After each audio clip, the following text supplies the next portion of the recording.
it anyway. It came with an eBay demo. Sorry, you get networking. Okay, what's networking? Basically, it's just making two computers or a multiple number of computers talk to each other. There's a lot of different ways to achieve networking. All you really need are interface cards and a way to connect the interface cards. And for interface cards, you can use USB, you can use FireWire, you can use something called Token Ring, you can even use RS-232 serial ports, which are the little ports you plug to external modems. You can use parallel ports. You can use infrared. Some laptops have little infrared receivers on, like your remote control. You can use wireless. There's other stuff, older stuff called ArcNet. And so as you can see, there's a wide variety of ways to do networking. Basically, anything that lets you get data out of the computer and back into it can be used to network two computers together. The trick is they both have to have the same device. So if you're going to use USB, they both have to have USB connectors. If you're going to use FireWire, they both have to have FireWire. Token Ring, both have to have Token Ring. All these have advantages and disadvantages. USB up until recently was slow. FireWire is neat, but it's short. You can only go a pretty short distance with it. Token Ring, very expensive. RS-232 was slow and short. Parallel was medium speed, but very short. Infrared, line of sight only. Wireless wasn't available until recently. ArcNet was actually pretty common for a while. In fact, you still see ArcNet out in the industry. ArcNet has some advantages. It's very impervious to electromagnetic interference, so you can run an ArcNet cable over a big CNC milling machine in a factory, and it doesn't bother it at all. Whereas USB or Token Ring, you'd knock that turkey right out every time you turn on the CNC milling machine from the electromagnetic pulse. But by far, the most common and most popular networking you see anymore is something called Ethernet.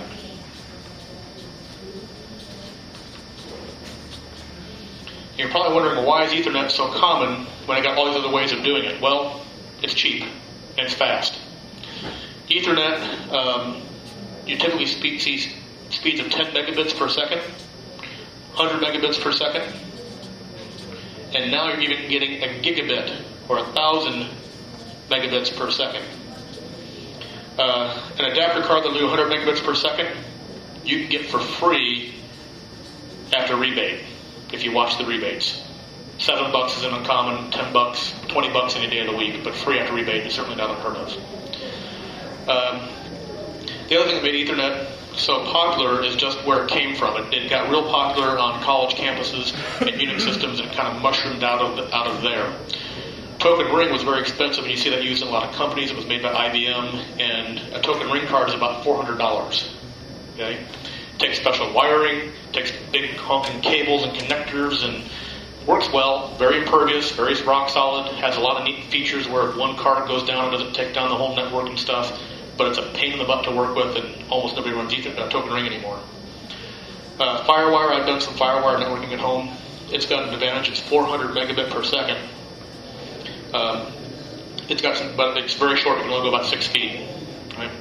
I have a 100 megabit network, Ethernet network in my home. I wanted to get 4 times the speed, so I FireWired my machines together. And I did get 400 megabits per second, but all my machines have to be within 6 feet. That's all the cables let you go. USB, up until recently, was pretty slow. Now USB is 480 megabit per second. And you're starting to see some USB networking products come out there. But by far, Ethernet is the most common, and it's namely because it's very cheap. Okay, so what do you need to make Ethernet work in your computer? Well, for starters, you need an Ethernet card. This is one such card. This is a 3-COM card. I'm kind of partial to 3-COM cards. I like them. They're very solid. They're very reliable. They don't use a lot of your computer's time to manage the card, so they don't waste a lot of your CPU time driving the card. These are probably some of the more expensive cards. You can get this card here is about a $50 card, $60 card or so. Quite frankly, in your home environment, it's going to work just as good as a $7 card.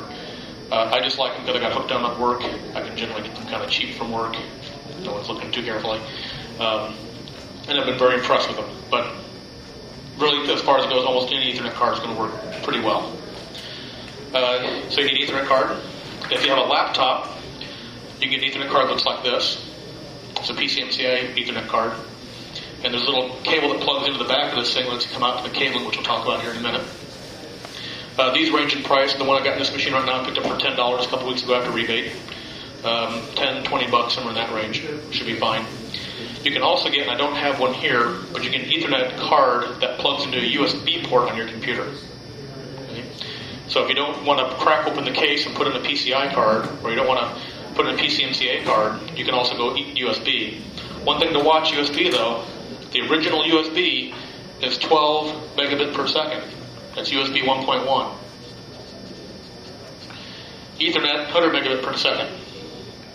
I can't cram that full 100 megabits off that Ethernet wire into my USB port.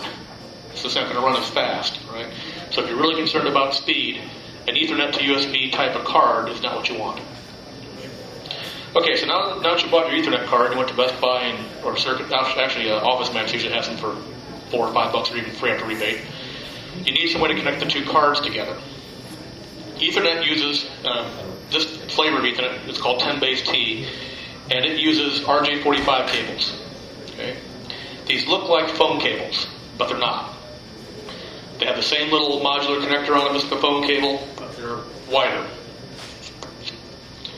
They have 8 wires in them instead of 4. One thing to watch when you buy these cables, this is a patch cable, they call it just because it's really short. Right? When you buy your cables, make sure you get what are called Cat 5 or Category 5 cables, or Category 5E or Category 6. The category tells you how much fast it'll pass the data. Category 5 is rated for 100 megabit over 300 feet, which is the limit of Ethernet.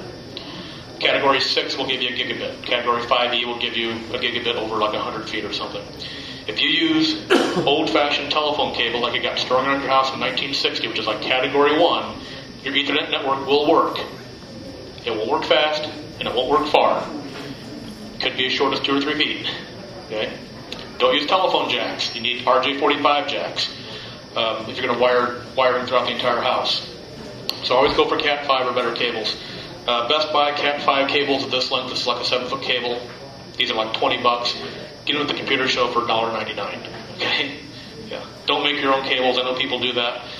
By the time you go buy the connectors and the crimpers and you go through the grief of getting all these little goofy wires inside here in the right order, because you got to get them wired in the same order across the jack and the color of the wire, you're going to go nuts.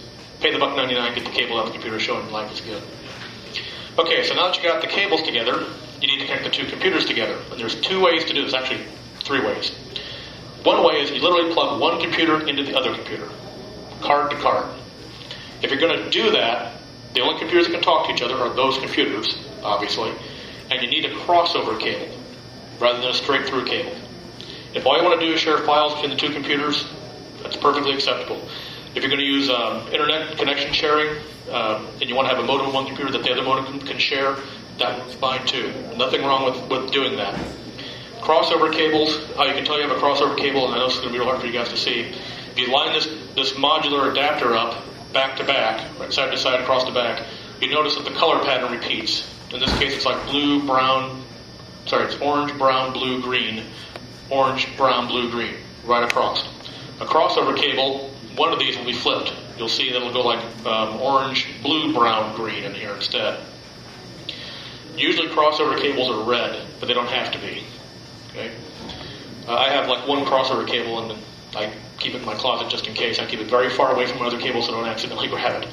So if you're connecting 2 computers together to each other, use the crossover cable. Sorry, Russ, you had a question? Or? No. If you want to connect multiple computers together, more than 2, or you don't want to have to worry about crossover cables, then you need a hub or a switch. This is a hub, this is a switch. The only difference between a hub and a switch has to do with how many computers are listening to the conversation. With a hub, every computer listens to every computer. So, with a hub, you have basically, this is one computer.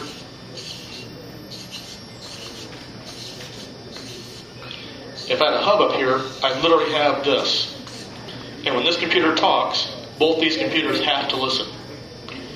If the message is only going between these computers, this computer can hear it, and this computer, if he has something to say to, say, a fourth computer over here, has to wait his turn. It's a single-use wire with Ethernet. Okay? So if you're going to use a hub, and the reason you probably use a hub is they're cheap, they're like $5 for a hub. What happens is, if any more than two of the computers are talking, the other computers have to wait. They can't get on there. So your speed goes down if you have lots of computers talking to lots of computers. A switch is a little bit different. A switch has some intelligence in it, and just as the name implies, it switches computer to computer.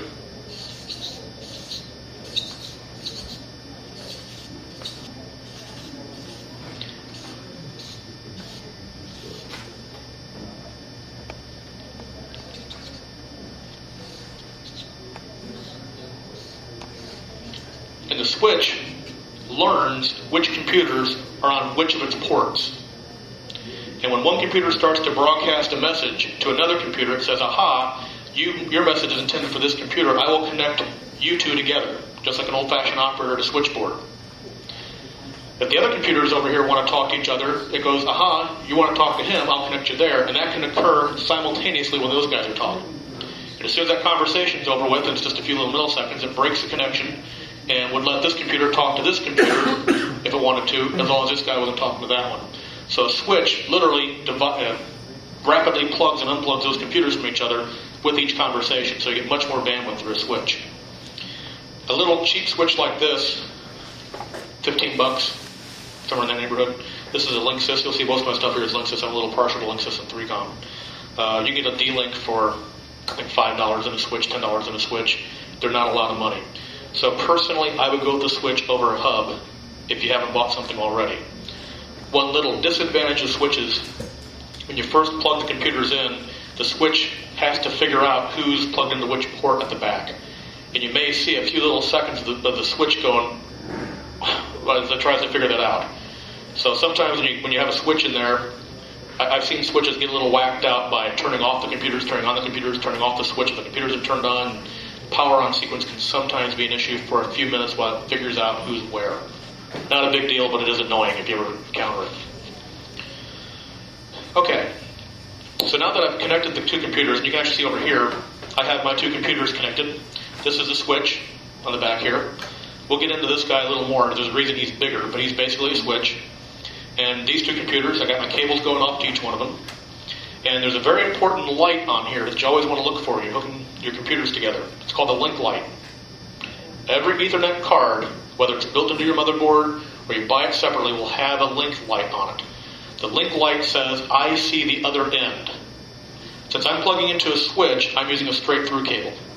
So if you go from computer to switch or computer to hub, the cable is straight. If you go from hub to hub, switch to switch, it's a crossover cable. PC to PC, it's a crossover cable. But from hub to switch, from hub to computer or computer to switch, it's a straight through cable.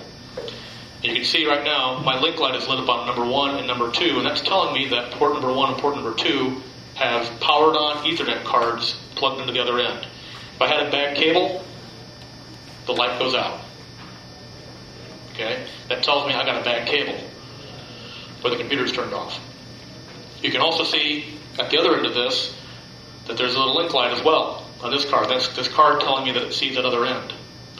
I have had bad cables before where this light comes on, but the light at the other end doesn't come on. You're on the computer, you go, gee, it looks like I'm connected, everything is good, the link light's on. Don't know what the problem is. You come back here, the link light ain't on. The port's bad or the cable's bad. So those link lights are really important. You need to watch out for those when you're setting things up. Yeah, doing. No, I just. Oh, scratch. Okay, sorry. So always trust the link lights. So at this point, what I've got are these two computers hooked to each other through a switch. I've got good link lights lit. I've installed the drivers for my card. If you have Windows 2000 or XP, 3Com cards are recognized automatically. If you have 98, you got to install the drivers. It's just like installing drivers for anything else. Built into the motherboard, you may have to install drivers as well. And at this point, these two computers are able to talk. Doesn't mean they're going to, but it means they're able to talk. Okay? So we got the physical communications established here. The next trick is telling the computers what to say across that link. We've got the hardware in here, we don't have a protocol. or an agreement between the computers of what to say. Okay? What protocol you use depends on what you're trying to achieve. Back in the old IBM world, when you had Token Ring, one of the things they used to run was a protocol called LLC, which lets you hook terminals directly to the mainframe. Okay?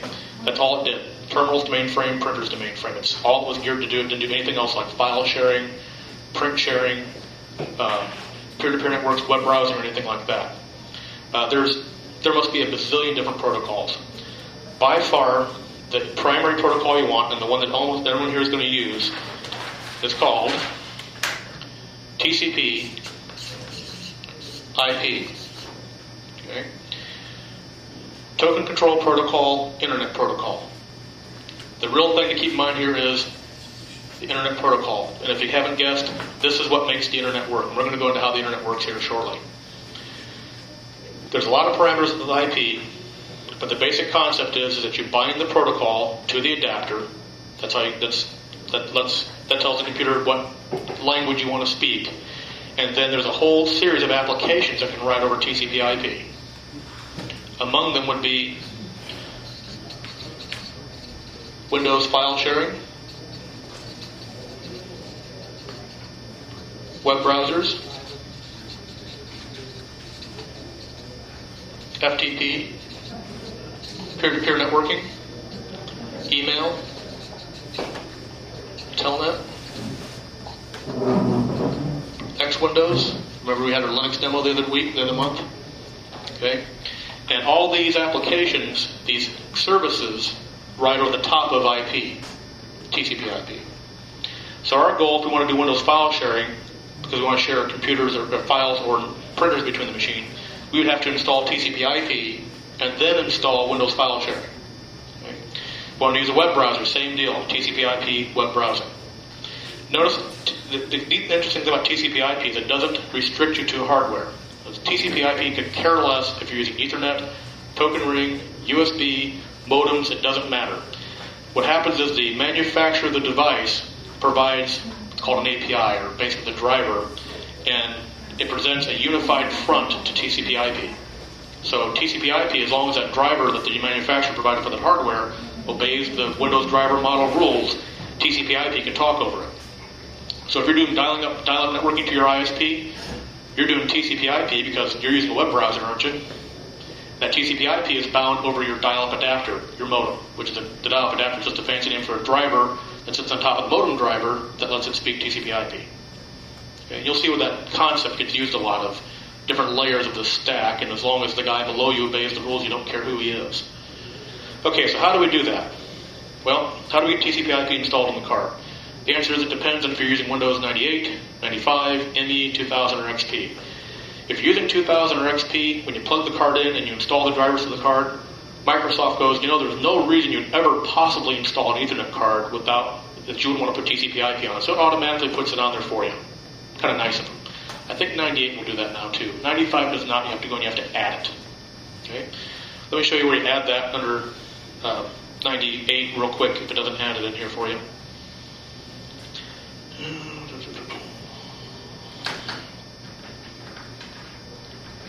This is the part where the audio-visual portion of the demo starts to go to hell.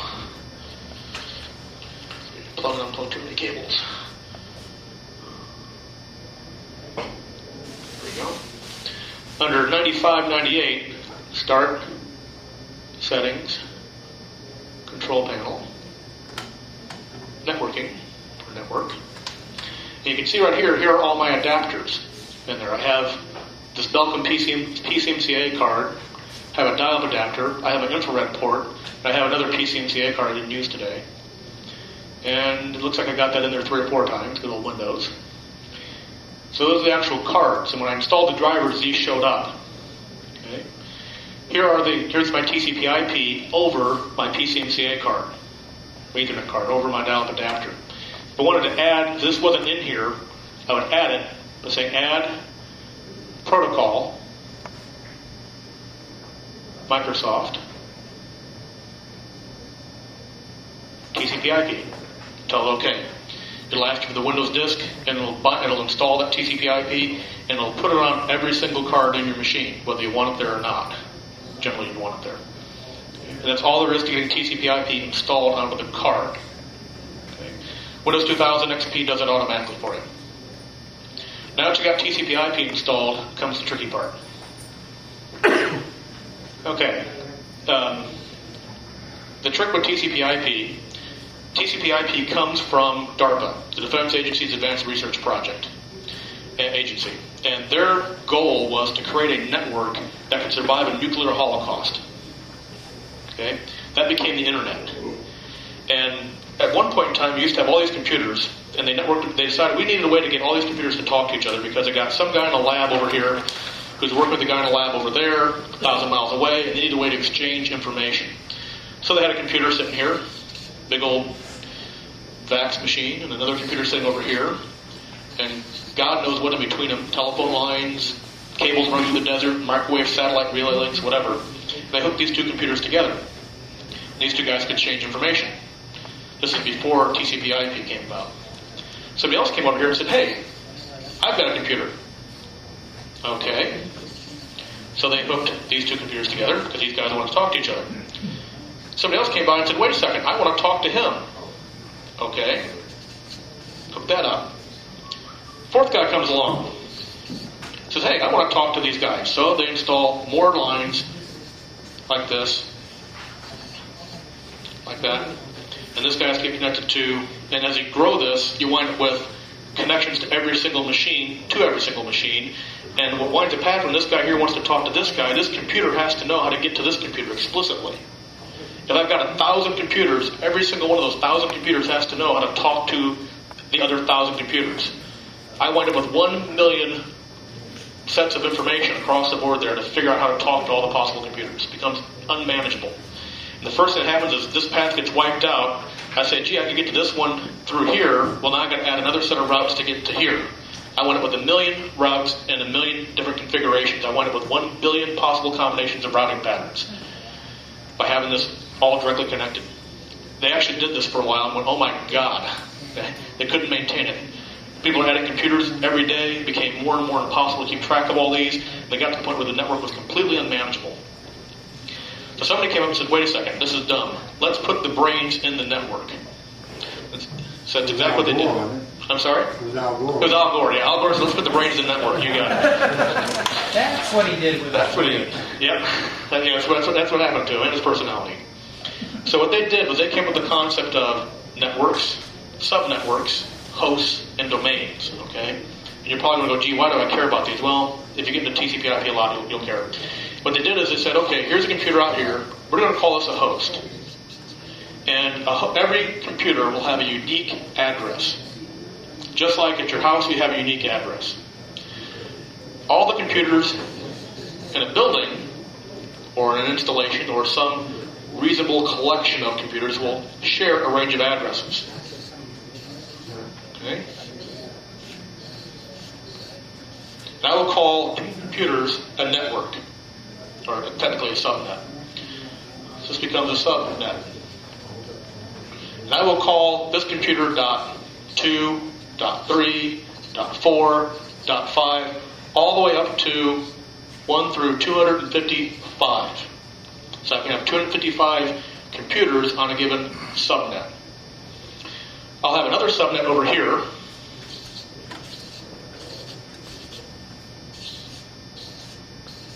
Okay, subnet. .1, .2, .3, .4, .5 on down the line. And I will call this subnet, I'm going to make this up, the .1 subnet. I'm going to call this subnet the .2 subnet. Okay? And I'm going to combine these two, I'm going to hook these two networks together. I'll have all these computers live in a bigger network combined. I'll have another subnet down here. And I'll call this the .3 subnet. All these computers live in a bigger network. This is actually called a network. I will call this the 168 network. Okay? And this network is connected to other networks connected to other networks, and we'll call this the 198 domain. So any computer's address is its host, plus its subnet, plus its network, plus its domain. Just like the address, your street address for your house is your street address, is a house number, your street address, the city you live in, and the state. The exact same concept. Just think of the Postal Service when you think of TCP/IP, or actually IP. So when this computer wants to send a message to, say, this computer over here, it addresses it. If all these guys lived in the 198 network, it would address it to 198.16. Sorry, let's make this 162. 198.162.3.4. It would get down here to this computer. Okay, this computer did not have to know where this computer lived. It just had to know its address. Didn't have to know to get the data there. What we'll do is we'll install another computer sitting out here called a router.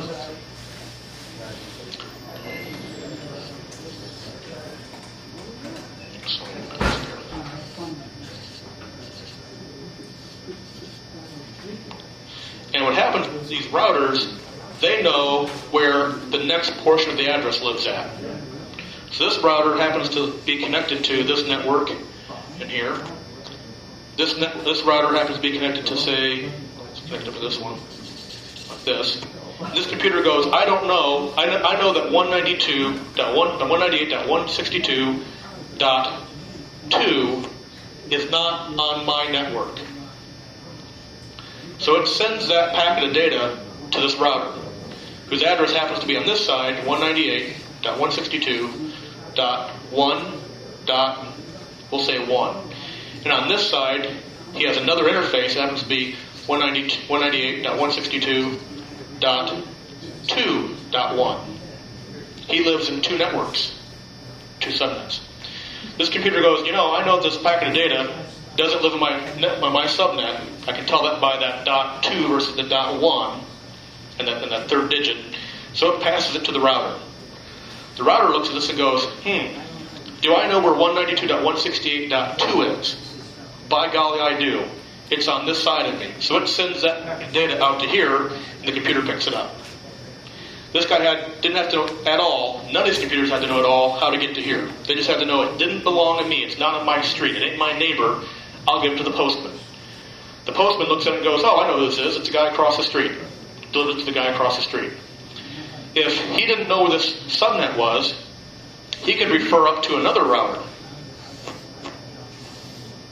who's connected into multiple networks or multiple other routers. Just like your postman, you give your letter to your postman, he goes, God, I have no idea where Kalamazoo, Michigan is. I've lived in Collins, Illinois all my life.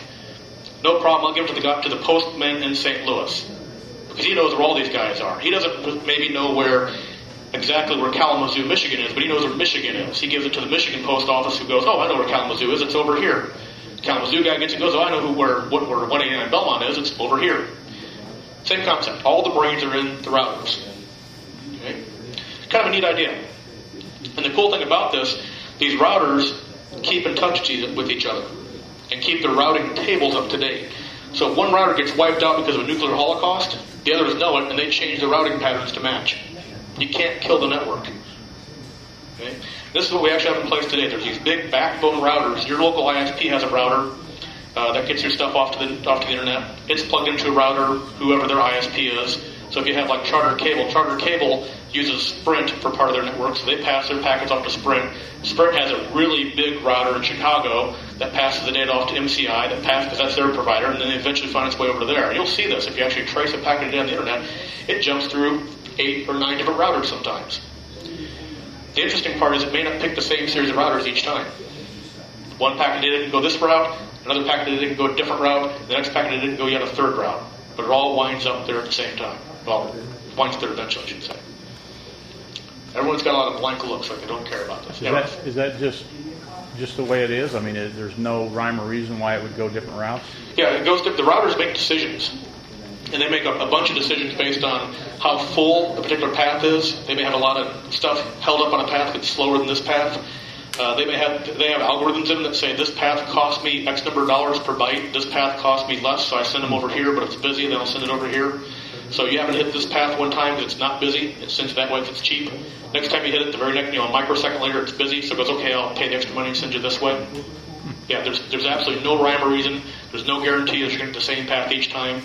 That also means there's no guarantee that 2 packets of data sent, 1 and then 2, right, will arrive 1 and 2 at the other. They could arrive 2 and 1, right? And that's where we get into TCP here in a few minutes. Okay, so in order to be on a TCP/IP network, your computer has to know a couple things. It has to know what its address is. And if you haven't guessed, the address better be unique. Right? You get two computers with the same address, everybody gets confused. It also has to know what the default router is to get off of its network. It also has to know something else called subnet mask, which we're not going to get into a whole lot, but basically there's a way to get more than 255 computers in here by stealing them out of the subnets. So your computer has to know its address, its subnet mask, and its default gateway. It also has to know something called DNS, which we'll cover here very shortly. So over here in your properties, I come up here to properties for TCP/IP. Right over here, this is where I put in my IP address and my subnet mask. If you're going to put together your own home network, you've got to come up with the IP addresses and the subnet mask. Okay? How do you do it? You make them up. Okay? Do yourself a favor, always make them 192.168. something. Okay? In fact, I'd recommend 192.168.1 as your subnet. So your first number right there would be 192.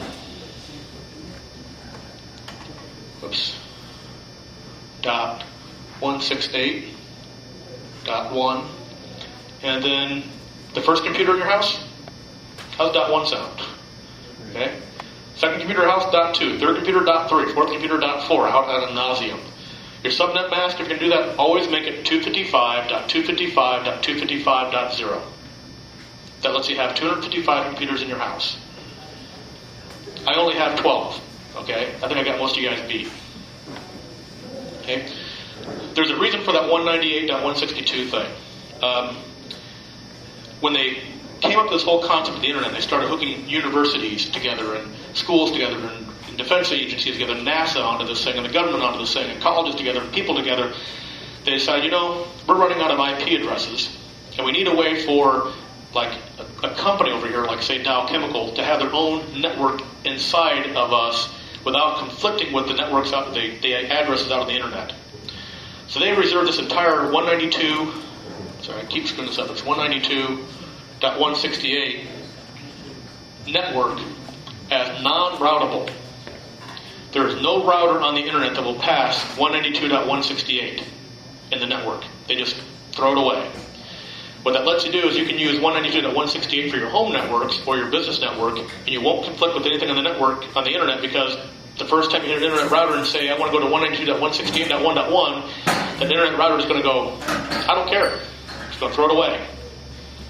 Right? And that makes it a little nicer for getting your home network set up. It gives you a private address range. And we'll get into where that gets a little squirrely here in a few minutes. Okay? Any questions about establishing the networks? Not too many blank looks. Okay, I think we're doing all right here. All right. Can you imagine what it must be like? There are 255 computers per subnet, 255 subnets per network, 255 networks per subnet. Let's see, that's 2 to the, the first, just between hosts and subnets, you have 65,536 possible computers out there. Next one, by the time you go all the way up, you have roughly 4 billion computers. Can you imagine what it's like to coordinate the IP addresses, the subnets, and the default routers and the DNS entries for 4 billion computers? And the bad thing is, one guy lives over in California, another guy lives over here, and they don't want to listen to you, and they plug the computer in, and everything is kind of wild. Every time someone turns the computer on, they got to make sure they have a unique address, and they got to make sure that it matches the network they plugged it in. So you take your computer from your house, you got 192.168.1.1, you walk into your office, you plug it in, and they've got 10.5.20.4, and your computer don't work no more. So managing these IP addresses is a pain in the ass. If you're doing it for yourself in a home or office, no big deal. You got 5 computers, set them up by hand, just like I showed you. If you've got more computers, or you're going to be on the internet, you want to use something else. Something called DHCP, Dynamic Host Control Protocol. Okay?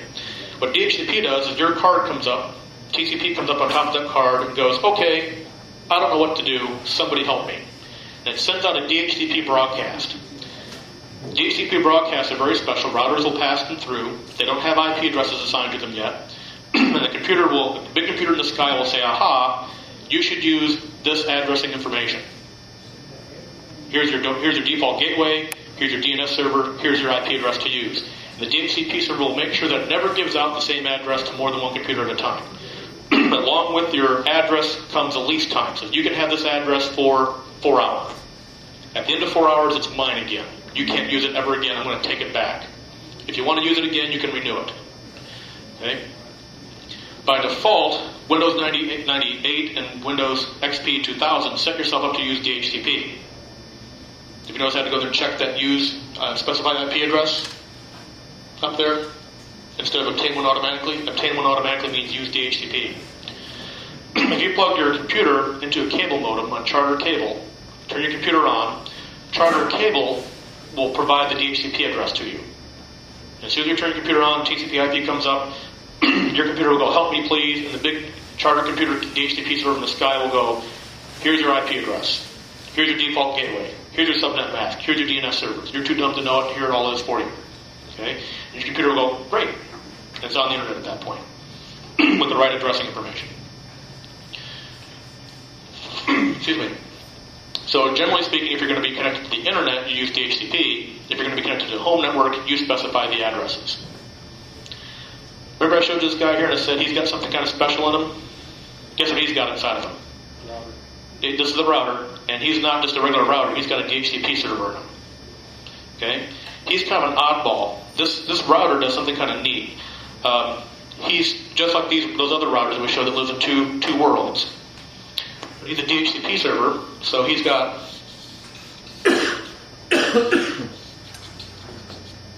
on this side he's got his WAN connection, which stands for Wide Area Network, and on this side he's got a LAN connection, Local Area Network.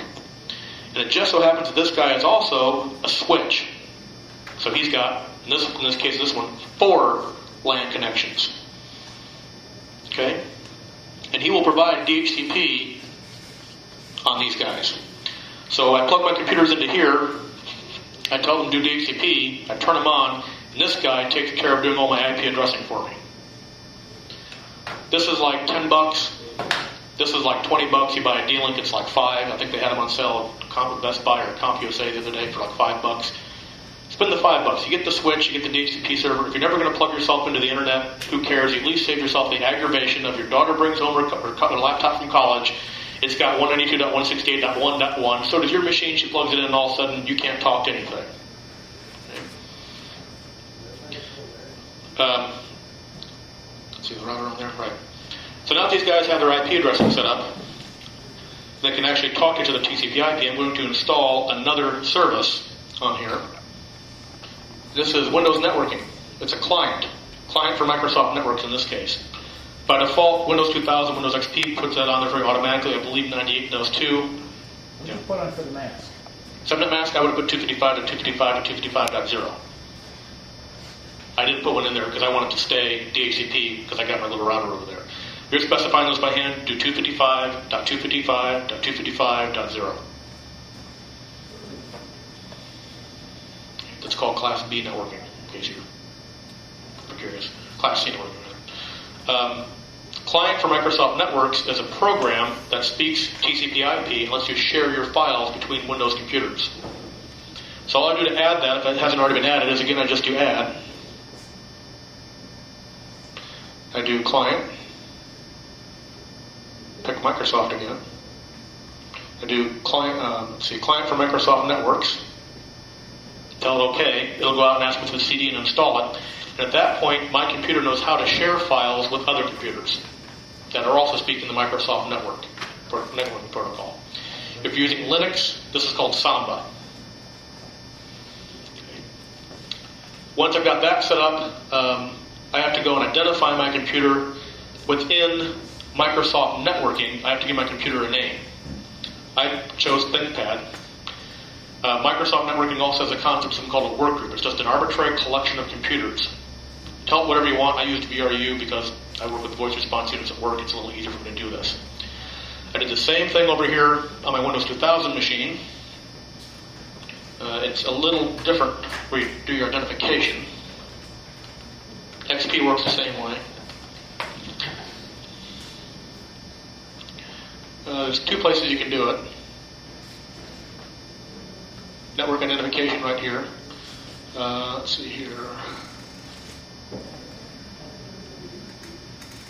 Let's screw this up. Here we go. Hit properties, and I give the computer a name and belong to a work group. You do not want to pick domain. Okay? Domain gets into something else where you're going to have a big collection of computers. Don't confuse domain with TCP/IP domain. And you only do that if you have like a big company and you're managing large groups of computers and stuff. Just always pick work group. Make sure the work group and all the computers matches. And at that point, when you do that, if you come into network neighborhood, or my network places, and you pick computers near me, you'll see all the computers on your network that have the same work group as you. Doesn't mean you can't look outside your work group, but when you do have computers near me, you'll see the ones in your work group. So I always have all computers in my house in the same work group, but if you had, like, say, kids and adults, you could have the kids domain, the kids work group, and the adults work group. They click on network neighborhood, they won't see your computers. Doesn't mean they can't get to them, just means they won't see them easily. Okay. And you can see my ThinkPad computer over here, that's that machine. I'll click on that. This takes a few seconds. There's a little issue. Going from a 2000 or XP machine to a 95 or 98 machine, this always takes forever, and there's a bug in the drivers on here that caused that. What I have here are the drives that I've shared. To share a drive, it's a little different between each one. Let me show you over here on this machine. If I click on the drive, you'll see this is my C drive over here. You actually see those are all the files on my computer, on that computer over there. I can do whatever I want to, erase them, delete them, copy them, open them, whatever I wanted to. To share a drive, under 95 and 98,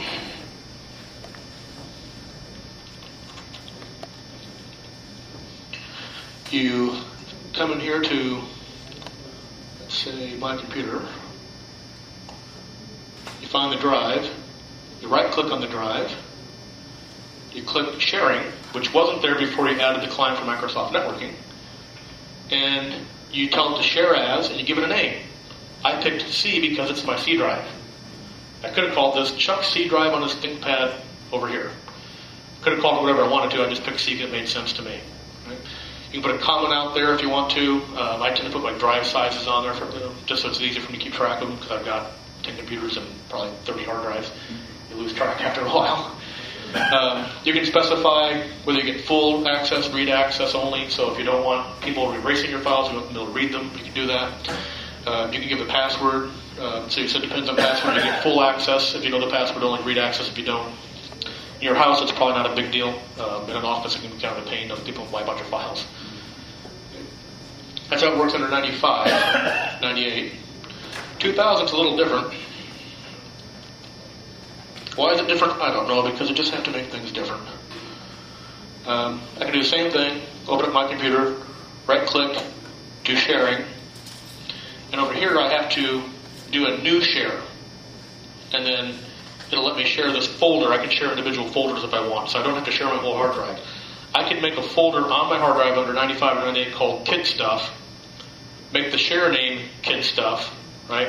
Give it a tell it no password, do whatever you want, right? Full access, and put all my kids' games and stuff there, and not install any software on my kids' computers, right? And that way I can always see what they got on their machine. I can tell them, no, save all your stuff over here. I'll make a backup of it so it doesn't get erased, right? You can have also under 95, under 2000 XP, you can do security, which says who's allowed to get on. You can do quotas, which says how much is allowed to write and stuff. Who cares, right? On there. So that's one application that runs over TCP/IP. Everyone's got some real lines. What's up? Can I ask a question? Sure. I've got The question and answer session was an hour ago. Come on. No, go ahead. I got 98 on one machine and 2000 Pro on another one. We're pushing photographs back and forth for the business. You discovered it's faster going from one to the other versus the other way around? No, found that out yet? Okay. I don't know when we ran into some troubles like that. But anyway, the 98 machine, I can't get to the 2000. I can get from and I can, to bring it over, I have to go to 2000, send it back. It says it doesn't have a domain. Yeah. And that's what you've done. You have, instead of work group, Remember I showed you put the work group in? You've got one of those checked for domain. Oh.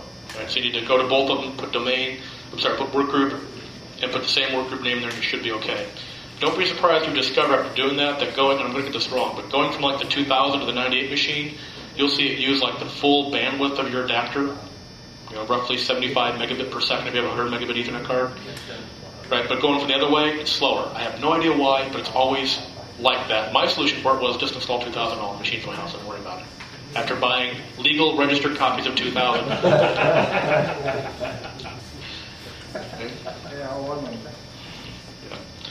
So that's basically Windows networking. To do a printer, to share a printer. I don't think I have any printers defined, but I do settings, printers, add printer. Tell it next. Tell it I want to do a network printer. And I give it the name. And this would be like / the computer's name. ThinkPad, if I want to share that computer's name, / and the printer name. And it would go and contact that computer over there, because that's what the / says, that computer name, and look for that printer name that comes after the / but add it in here automatically. The computer name has to be the name you assign. Yes, it does. Yep. There is I believe on Windows 95 and 98, there's a browse network. So you can go over there and kind of browse the network here and pick it from a list. I don't know why they don't have that on 2000, just because they want to make your life more annoying, like more than anything else. Back when I did my network neighborhood, I saw the computers and I clicked on ThinkPad and I saw the C and the D. If I was sharing a printer, you'd see the printer name there as well. I got a question. Can you share a printer like between a Mac and a Windows? The answer is yes, but yes, you can. But in both cases, but in the case of your Mac, you have to have Samba loaded or Windows networking loaded. It depends on the version of Mac. If you have like Mac OS 10, they call it Samba. If you have some of the earlier Macs, they call it Windows networking. Samba, what happened, Windows came up with this wonderful proprietary way of sharing files back and forth called server message block, SMB. Is it Samba? Samba.org? Oh, you can go online Yeah. and download it? Yep. Is there a cost in there? No, it's free. It's free. And I think your Mac will already have it built into it. Don't ask me where to find it in your Mac. Sorry, not a Mac guy. That was two demos ago. These guys, Microsoft came to the server message block protocol, lets you share files and printers back and forth. And the guys that have Unix systems said, well, gee, this is really great. We have our own way of doing this called NFS, Network File System, and rsync and RCP and a bunch of other ways of sharing files that were much better than what Microsoft ever possibly had. But everybody got the brand new Microsoft Windows 95 PC for Christmas, and they want to share files, and we can't do that because Microsoft set their own kind of standards, right? So they got out a network analyzer, looked at the bytes going across, reverse engineered the protocol, and came up with something called Samba, which speaks the same protocol that Microsoft does for their Windows networking. So it looks just like a Windows machine. Kind of made Microsoft look bad because Samba, regular Windows networking, maxes out. You can only get about 75 megabit per second out of it, out of a 100 megabit network. Samba, on the other hand, you can push a 100 megabit network to 100 megabit. In fact, it's 4 or 5 times faster than Microsoft's built-in networking that Microsoft had. Microsoft released Windows 2003, came out and said, hey, we finally beat Samba. We're so much faster. We're 3 times faster than Samba, and there's no reason to install Linux machines with Samba on there to get better performance than Microsoft machines to serve files up. You can just use Microsoft 2003 after you pay us $500, please and thank you. Samba went and released version 3.0, which now beats 2003 by about 4 times. So the arms race continues, right?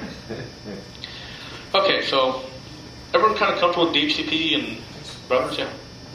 Spin aside, if Samba's giving their software away, then what's in it for them to come out with the next version? Nothing. They just like doing this. Is there any other reason to do this? Just pure joy. Because it's there. Well, because it's there and they have a need. I have Linux machines, and I want to be able to serve files up from them to my Microsoft machines. So I write Samba, or I help contribute to Samba applications out there. And, at the company I work for, if I want to go work on an open source project like Samba, they say great. It helps us out in the long run because you contribute, you put your brain power together with other people's brain power, and we get something we needed, a way to share files. And I couldn't have done sharing files all on my own. Didn't know how to do that. I knew one part of it. Other guys knew other parts of it. So in the long run, by collaborating, we get what we all wanted, which is a way to share files. That's the whole concept behind open source. I have a question. I I got a couple windows, but the big one I got XP on. And I went in there and I enabled the network, did the whole 9 yards, but my other computers won't see that one. Probably because you have it set, you don't have them all in work groups. You probably have the Windows machine by default wants to go to a domain. The 9590 machines by default want to go to a work group, and you got to get the same. Check my work groups. Yep, and make sure the work groups are the same. You can always cheat. Go into like, let's see, one way to do this, you can go and say start, search, let's see, files, folders, yeah. I think I can do like slash, do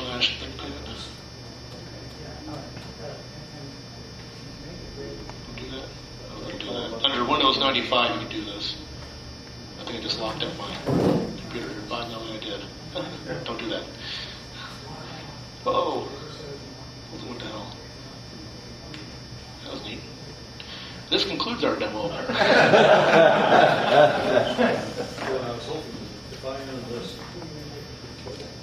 Wow, I really did not, didn't I? Let's restart this computer. To go here again. All right. So these are little routers. Let's go back to these routers real quick. This router is kind of cute. It does something called network address translating, NAT. Okay. This makes this not only a router but also a firewall. If you're going to get your computer connected to the internet through chartered cable or whoever gives you an Ethernet connection, when they come to you and they drop off the cable modem, the first thing you want to tell them is make sure it's an Ethernet cable modem. Don't get a USB cable modem because you can't plug it into a router if you want to later on. Go down to Best Buy or Circuit City or Office Max and buy a router. I would recommend the Linksys router. I'm very partial to them. They've served me well. But if you like a D-Link, buy a D-Link if you want to get something cheaper. Nothing wrong with them, they work. Right? And even if you don't have other computers in your house on the network, I would still put the router in place. And I'll show you why here in a minute. This router, when he leases out DHCP addresses, he leases them out of 192.168 on this side. Okay? On this side, he's a DHCP client. And he asks Charter, what is my address? Just like your computer went to Charter and says, what's my address? So this router will have 192.168 on one side, and he'll have like 24.217.3. something. That happens to be Charter's network, in case you guys are curious. On the other side of him, he gets that from Charter when he powers up. Okay? And as all your computers power up and they do DHCP requests, he just keeps leasing out addresses out of 192.168. Okay? But to the rest of the world, he is 24.217.3. whatever. Okay? The neat part is, if I add more computers later on, I don't got to come back and screw with setting up addresses and all that fun stuff. The other neat thing that he does, by default, if a request comes in to 24.217.3. whatever, he does not forward it through to the network in here. So if somebody comes in and tries to connect to, we haven't gone over what's called ports, so if somebody comes in and tries to connect to the RPC port of your Windows 2000 machine to infect you with the blaster worm, when they try to connect to 24.217.3. whatever this guy, let's say is .1, to port 135, he says, I don't know who you're talking about. Doesn't even reply back saying no such port. So he's just invisible to the rest of the world out there. Okay? That saves you from the vast majority of people who are trying to find your computer and screw with you. That's worth $20 right there. Okay? Now, this does mean if you're going to run something like a peer-to-peer network, like say eDonkey, and we should get up, let me go back to TCP/IP real quick. Notice we said before with IP addresses, we talked about IP addresses, and all the stuff we've been called so far is IP, it's Internet Protocol. IP is merely the delivery mechanism. And IP is just like the envelope at your house. And IP says, here is the sender's IP address, the destination IP address, here's the protocol that we're using inside of here, here's the data, and then here's a checksum, which is just a mathematical representation of the data to make sure it arrived intact. That's all IP does. It's just literally like an envelope. Sender's address, return address, something you don't have an address on an envelope, which is the protocol, what's inside the envelope basically, and then the contents of the envelope. That's all he does. And he takes care of spitting those envelopes out left and right, whenever he's asked to do that. That's all he does. It's just delivery. We haven't talked about getting data back and forth or getting meaningful information back and forth. Sitting inside, so this is IP. TCP, you always hear TCP referred to as TCP IP. There's also UDP IP and ICOMP over IP. Okay.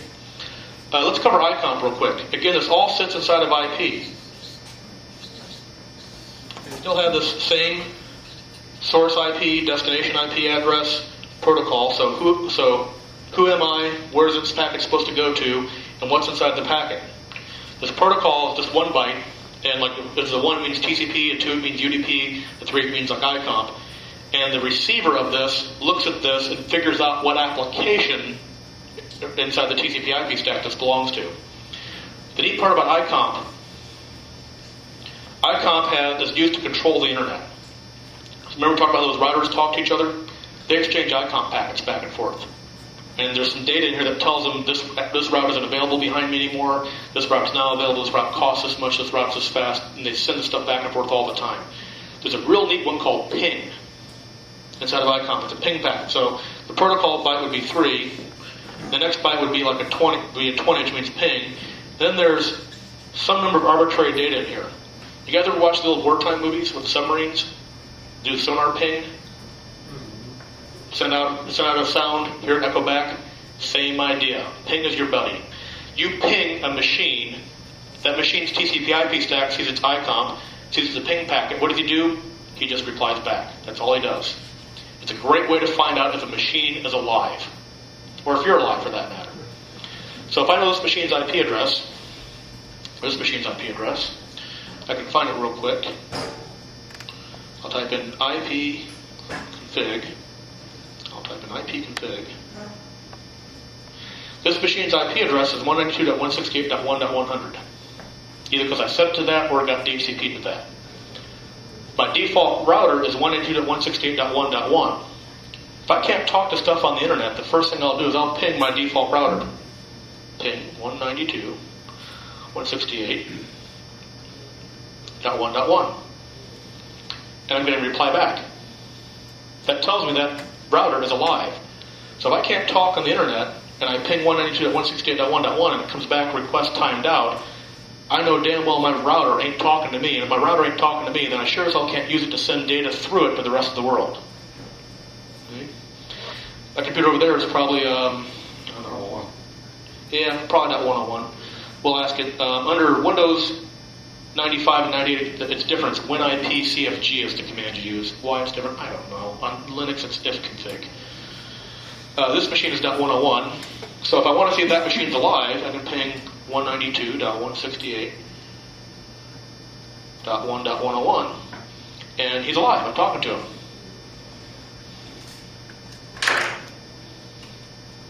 Uh-oh. Not talking. Must be dead. Turned off, unplugged. Across some part of the internet that's not working anymore. You can use these little ping tests to see if computers are alive. So that's one of the neat things about ICOMP in there. There was something called the ping of death a little while ago. A ping packet's supposed to be 32 bytes. That's what everyone kind of got together, so let's make it 32 bytes. But there's really no limit. Okay? And you can specify how many bytes to send, and there's a bunch of other command parameters for ping. I could say send 1,000 bytes. And it's supposed to echo back those same 1,000 bytes to me. Microsoft, in their infinite wisdom, when they first wrote their very first version of TCP/IP, never thought that somebody would do that. And they just said, I'm going to send you back 32 bytes. If you sent back 1,000 bytes to them and said, ping back with this, the TCP/IP stack crashed on the Windows machine. You got the big blue screen of death. So they call it the ping of death. And people were sitting back there left and right pinging other people's computers with 255 byte packets and knocking down computers off the internet left and right. Okay? That's why you need the router. Okay? Another reason for that. That's since been fixed, by the way. I don't want to took 4 or 5 servers packs to get that fixed. Now that I plug them back together, we'll see that he's talking back to me again. Okay. Another neat little command called ARP. The ARP-A is the one we really want.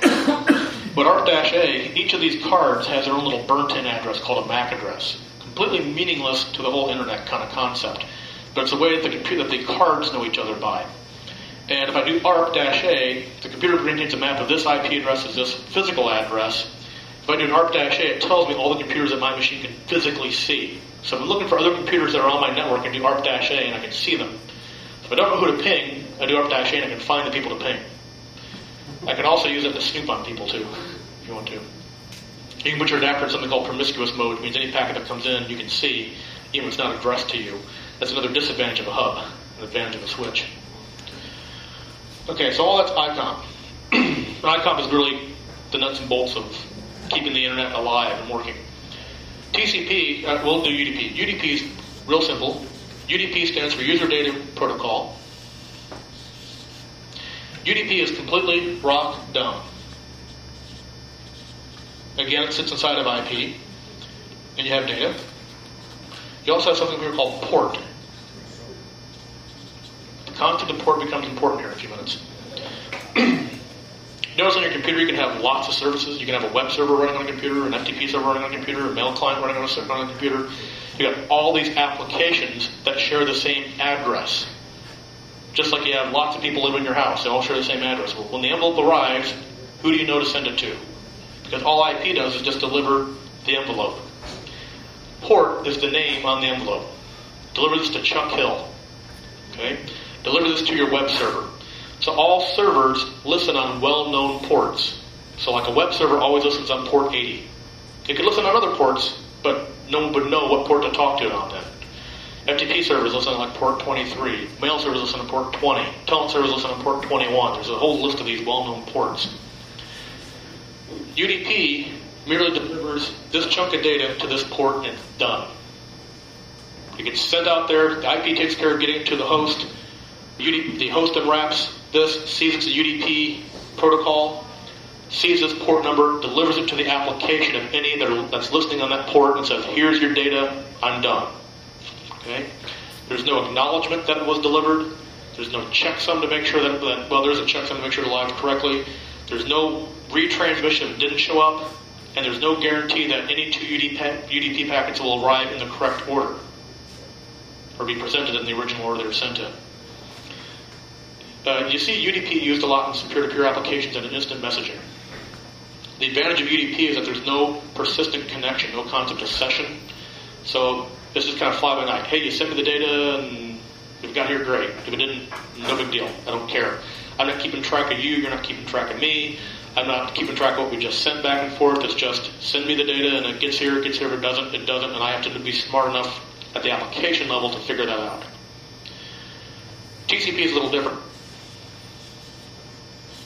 You have the same thing as TCP instead of IP. You have a port number. You have your data. You have a checksum. You also have in here a sequence number. Okay? TCP inside of IP is guaranteed delivery. Guaranteed it will get there. So if you write an application, use TCP to talk to a TCP server, you're guaranteed your data will get there and you're guaranteed it will arrive in the same order it left. Think about this. How much data can I fit in here?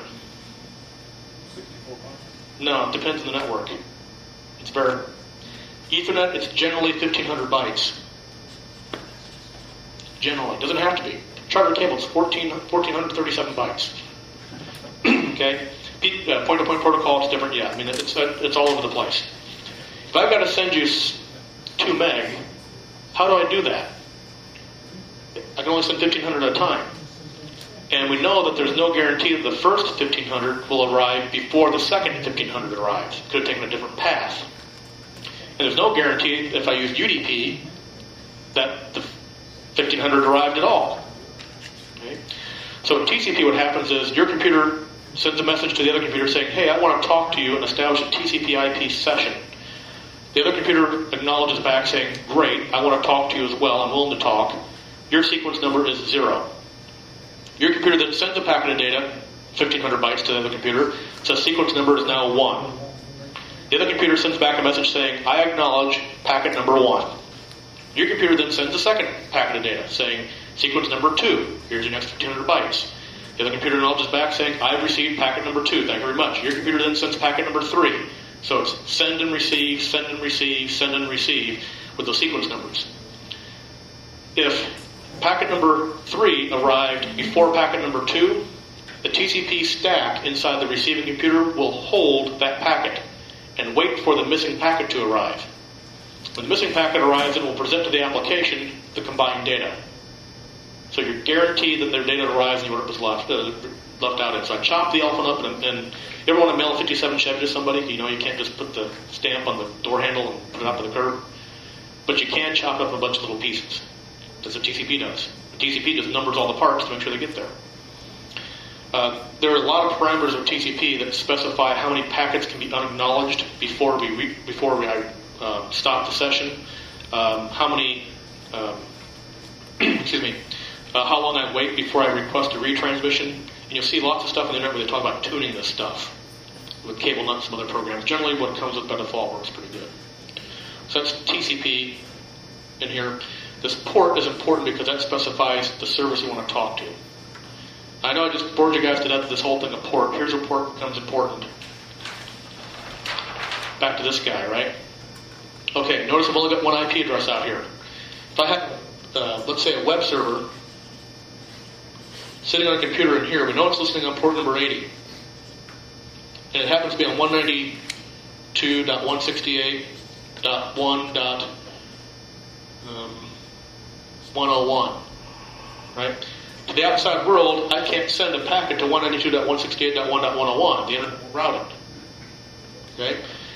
I tell my router, if it ever gets a request for port number 80, that it should forward that request to 192.168.1.101.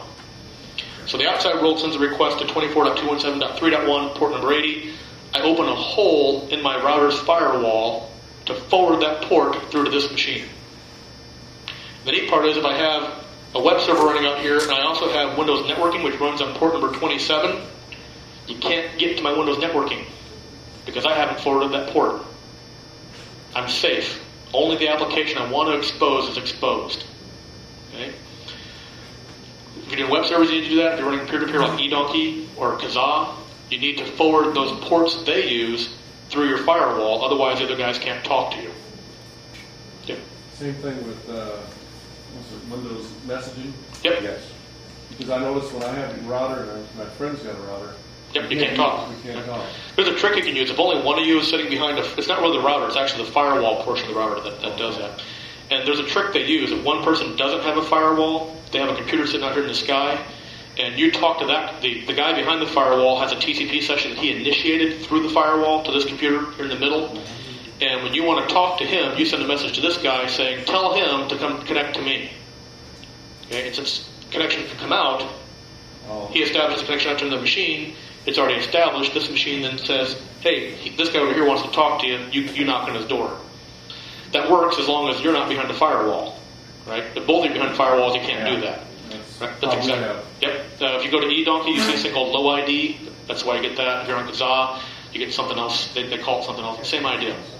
So to get your firewall to work, to get the optimal amount of service, you need to forward those ports. That does open you up to a little bit of risk because you do have this one port open. And if your web server has a hole in it, like Microsoft Internet Information Server does, that lets people crash your machine, they can potentially crash it. Right? But they can't get into your Windows networking. Another reason for putting this router out here, even if you only have one computer, by default, Microsoft turns on Microsoft Networking in Windows 2000. You plug your cable modem in there, someone clicks on My Network Neighborhood, they see your computer at your house because that port's open. That's why I want the firewall feature of that router in there to help block that. Notice we call this network address translating. That's exactly what it does. When this computer sends a request out to say if it wants to connect up to a machine out here, this router translates this IP address and this port to another IP address and port on the outside world. That's why they call it network address translating. And that gives you some security. It masks your real IP address. They can't get to your real IP address anyway because that isn't routable in the network. And it prevents people from just coming in and talking to your computers off the bat. Would that be the same for DSL then? Yes, identical. DSL is just, we're talking here TCP IP, right? TCP. DSL is down at the physical layer, like the Ethernet layer, if you will. Mm-hmm. So it doesn't matter if you have DSL, it doesn't matter if you have USB networking, Doesn't matter what the underlying transport is, as long as it's TCP, these properties apply. So it's smart to put a router in there. Absolutely. For $20, I would have one like tomorrow. I wouldn't even get on the internet without one. It does mean one more piece of equipment to break down, but no big deal. I think you were talking earlier, you said that your router flakes out. Remember you said this guy has to translate a connection. All the connections you make to the internet go through him. He's got a table in there that says this connection from this machine is this connection to the outside world, right? That Linksys router only has like 127 slots for those connections. You know what happens if you try to make a 128th connection? Yeah, if you have the older version of the firmware, it locks the entire router up until you hit the reset button. If you have the newer version of the firmware, it resets the router and you lose your internet connection for a few minutes, and the red diag light comes on. That's the one you said to look out for? Mm-hmm. Yep, that's why. I ran into that with eDonkey. They released a version of eDonkey that did some really neat things. It shared who had which files between clients, right, rather than on big servers. And it meant that suddenly your client knew about millions of people that had these files he wanted, right? So it's the first thing it did when it found out, it would try to talk to all of them. So it literally tried to send like 4 million connections through my router. And my internet kept going. I'm like, what the hell's going on? And it would die. I mean, it would just be dead, right? And I'd come back an hour later, it'd be dead. I'm like, what the hell's going on? I see my router lights on. I'm like, what the hell's that? Never had any problem with that router before.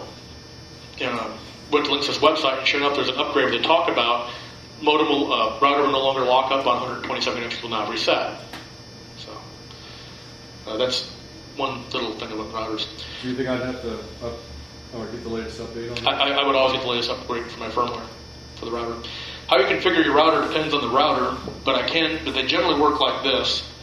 This little router has a little tiny web server inside of him. And if I just go to my web browser, 2.168.1.1, how do I know he's .1.1? Well, there's two ways. One, that's what the manual said. The second is, what's my default gateway? 192.168.1.1. I do that for my IP config. Well, isn't he my only gateway? It's got to be him. Right? He'll ask you for your password. It's always admin on Linksys routers. I don't know what it is on other ones. And you can even see right here, this is different from router to router, but the concepts apply. LAN IP address. This is his IP address that he's going to use on the network behind it. In other words, up on this side. All right? I can set that to whatever I want. The default's fine. Set it mask. Right here, WAN connection. Whether or not he should get his IP address automatically, or whether you want to code one in. Well, Charter Cable says, ask us, we'll give it to you dynamically, DHCP.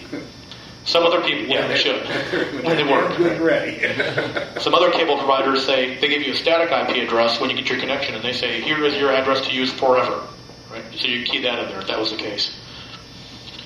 Let's see, status. Status just tells you what he's at right now. He's just telling you, yeah, I'm 192.168.1.1. My DHCP server inside of me is enabled, so I'll talk out to other clients. On the WAN side, here's my IP address. It's all zeros. That means he doesn't have one. Well, I don't have anything hooked up to the WAN side, so he can't talk. The DNS servers and stuff, we'll cover DNS server briefly. So this is what he sees on his WAN side. Pretty much it's nothing right now. DHCP clients table. These are the names of the computers and the IP addresses of every computer that's asked him for a DHCP address. If you want to find if your neighbor is using your wireless network, There you go. click that. And if you see a computer name and an IP address, you see more than you have in your house, your neighbor is probably helping himself to your network. Yeah. Even worse, if when you look up there, you can see it may be a duplicate IP address, and that could be causing people. Yeah, that can cause fun things too. Because now it doesn't know which one to send it to, which one to respond to. DHCP, this just tells him whether or not he will lease out addresses. So this turns on his DHCP service on this side, and to start with 100. Okay, he'll support up to 50. A trick you can use if you've got 4 computers in your house. See it says number of clients. Make that 4. If your neighbor tries to be the 5th one, he ain't going to get it. That's on the, which line? It all depends on the B routers. This looks different. Okay. Okay, you're going to have to find it. That's all. But it'll be there. It'll be there. Right. I mean, on this link, it was on, which line is it? Okay. Starting IP address? Number of DHCP users. It's in Okay, I the see it now. DHCP Right. tab, Okay. under normal setup. So that's most people never have to screw with this. I mean, literally, you can take this router out of the box, plug the cable modem into the WAN connection, plug your computers into those little ports in the back, turn everything on, and it works out of the box, right? Yeah. But if you want to start doing things like making sure your neighbor isn't on it, Yeah. restricting stuff, if you want to forward ports, come here to advanced. Another good thing to do is to restrict those number of DHCPs to what you actually have. That's what we just said, yeah. Set to, Not just for your neighbor, but that cuts down on who can exploit you where and how. You want to narrow that down, and then like the number of machines, it sets up for like 100. Narrow that down to just what you have. Oh, okay. And Let's the say good thing is not necessarily always use the default values that are there, because the whole world knows that I can go out and I can ping people on these addresses and find them. But if you don't set for the defaults, you offset it by 10 or 25 or 50 or some string. It's another level of protection. let's say that I got kids in my house and I don't want them to get on the internet. Okay, I give their computer a fixed IP address, right, that doesn't conflict with one of my DHCP server release outs. I can use 192.168.1.200 because it's only going to go from 100 to 150, so I'm safe to use that address. In here in the private IP range, I put in the IP address of their computer, It goes nowhere. and they can't get on the internet then. So if I don't want them to get on there, then they can't. If I don't want my kids, if I want my kids on the internet, but I don't want them using, say, AOL Instant Messenger, I go to the AOL Instant Messenger page, I find out what port AOL Instant Messenger uses, and right down here, I'd say if it's TCP or UDP or both I want to block, I put in the port number, the starting port and the ending port number, which could be the same if it's just one port, and that port can't get through the router anymore. If you made that 80, you couldn't surf the web pages because web servers run on port 80. So if you didn't want your kids getting to the web at all, but wanted them to use AOL Instant Messenger, you could block port 80. Of course, I would also block you too if you do it by port. Here's one most people mess with. This is forwarding, and you can see I already messed with mine here. Emule happens to use TCP port 4662. That's what it communicates on. So I've forwarded port 4662 TCP protocol. I also checked UDP because what the hell, it doesn't hurt anything. And I forwarded that to machine.200. If you notice, .200 is outside of my DHCP range, which is 100 to 150, 100 plus the 50 users. Because I gave that machine a fixed IP address. For some reason, this Linksys router, this particular version of it, the older firmware, every time you reset the router, it would not give the same IP addresses to the other machines. So if my router lost power, but my computers didn't, the router would then give them new IP addresses. Based on the first one it found. Right, first one it actually got, right? Rather than who wanted it. Right. Who needed it. So this computer says, hey, I was .100 last time, and it goes, I don't care, you're .101 now, right? So I forwarded my port to .100 last time, the power goes out, I get up the next morning, and all of a sudden I can't get my ports forwarded, I can't talk. I forget the power went out last night, and then I got a new IP address. So I gave him a static IP address in .200, and then I could forward that and not have to worry about it screwing up. They have since fixed that. These Linksys routers now keep track of who they issued the IP address to last. If that computer asks for an address, it gives it the one it had the last time, so it doesn't get out of sequence again. It was annoying. You can also forward it. There's also port 4672 that Emule uses. Emule uses 2 ports. Kazaa, notice I got Kazaa going to a different machine. Kazaa uses port 1214, so I ported him through. I had a second machine that I was running Emule on to download legal, non-copyrighted software only. I told that Emule, now that Emule by default wanted to use port 4662. Now he's on a different computer, so if I was 4662 over here and I ran another copy of Emule, I couldn't run him on the same computer on port 4662. They can only have one server on one machine listening on the same port. Well, I had a second computer over here, so in theory he could have been 4662. That shouldn't have caused any problem. It's not the same computer. But to the outside world, I got to forward through to port 4662.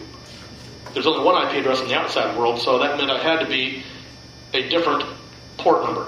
Could have been on the same machine, but had to be definitely a different port number. So I told that Emule client, if there's a spot there you say port number to use, I told him to use 5662 and forwarded 5662 on through. Here's a very dangerous one to use. DMZ host. DMZ stands for demilitarized zone, just like in Korea. Same concept. You put a computer in the demilitarized zone, and it is exposed to the internet. Every connection that comes into the internet, the router is going to go, it belongs to you. You effectively disable its firewall when you do that. Why do people do that? Because they don't understand the concept of ports, right? And they don't want to bother to look up what port their application uses, like Unreal Tournament 2, right? So that your kid goes and says, hey, I can't play Unreal Tournament 2. And they hear from their buddy, well, you go into your router that your dad set up and you put your computer in the DMZ zone. So he goes and puts his computer in the DMZ zone, you can play Unreal Tournament 2. And of course, he gets infected with the blaster virus, and since he's on your network in here, it starts scanning other computers and all the other computers in your house, and you go strangle them, right? So generally don't put things in DMZ. Mike was always putting his computers in DMZ and couldn't figure out why he was getting hit by viruses like daily, right? And I didn't, because I used port forwarding. Right? All these routers have features that are about the same. The link sys, the D-Link. Almost everybody and their brother makes a router now. They all behave very similar. They all have very similar setup screens, and the terminology is what's the same across all. How do you find out those port numbers? You have to ask the person that wrote the application. It has to be documented someplace. If you're dealing with a well-known service like a web server, they use it's published. You just go, you can go to Google and ask it, or there's a file called services in your Windows directory that lists the port numbers to the names, so you can kind of figure them out. If you're dealing with what are called unknown services, like email isn't a well-known service that the majority of machines will run, you have to find out from the folks that wrote email what it uses. And they have help pages and forums and stuff like that that'll help you through it. Generally, someplace in the setup, since they're TCP-based applications, they're going to have someplace on the setup screen where you can change the port that it uses. I play a game with my firewall administrator at work, right? He wants to block email traffic because they don't want me using email at work. Well, of course I want to use it at work because then they sue the company, not me, right? When I download Eminem's latest diatribe. So they block port 4662 because email uses port 4662. Okay, I use port 4663, right? That works for a few days. He goes, God, there's all this traffic on port 4663, so he blocks that.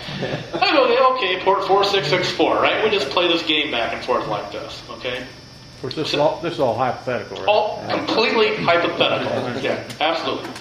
Because I would never download something that wasn't copyrighted, right? It was copyrighted. So yeah, that's what a lot of programs will have. They'll let you change the port.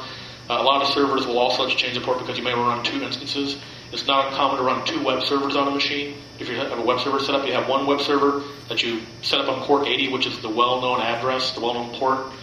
And your web browser uses port 80 by default. When you say HTTP, it goes out port 80. But I might want to set a second server on there that's configured differently, that I'm testing, that I have a whole new different website set up on completely, or I have security on it that I don't have any others, or whatever change I want to make. I might run them on port 8080, port 8081, whatever. I just only tell my friends, hey, it's port 8081, shh, don't tell anybody, kind of thing. So generally any program that's going to use a port as a server will let you control which port that's on. So if I want to talk to one friend of mine on Messenger service, I got to find a port that opens up for that so I can communicate. Now, would I get that from MSN will tell you that. MSN? Yes, and NetChat. What's the? There's another way you can do it, NetStat. Go to command prompt and type, and I can do it on here, but you won't see that much. There's another way to find out which ports are open. I probably won't have that many on here if it ever comes back. This will take a few seconds. NetStat will tell you the status of your network. NetStat minus R tells you the routing tables, which routers are used to go to which networks, which on a home network is pretty straightforward. This will come back in a few minutes or it gives up. NetStat minus A will tell you all the connections that your computer currently has established. Okay? You can see, like right now, I have a connection to the local address is T30, so that's this machine, right? To the port known as EPMMAP, and it's connected to the machine T30, so it's connected to itself over port 0, means no port, and it's listening. So it actually has a server running. I have a server running on port whatever EPMAP is, which is like port 25 or something. I could look in services to find it out.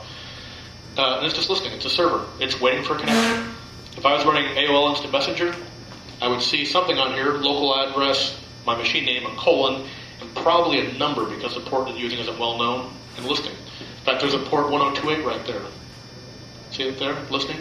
That's not a well-known port. I probably have some service running on this machine right now that I don't even know about. This is also a way to check for viruses and malware. Right? Now, if I was talking to the machine, you'd see established up there. The reason it's taking so long is right now it's trying to figure out what it has IP addresses in here, and it's trying to figure out the name of the machines. That's what DNS does for us. We can cover that briefly as we get to it. Those other things over there are all UDP, and if you notice, UDP doesn't have a state. It's stateless. It's just, I'm on to receive, but I'm not really listening or established. I'm just kind of here. So you can go to your machine at home tonight, type in netstat -a with AOL running, without it running, right? Take a picture. Start it up, do netstat -a. Look for the ones that say listening or that are UDP and have just the stars next to them, and whichever one was added, wasn't there before, is the port you need to open. And the protocol, TCP or UDP, it'll tell you that there too.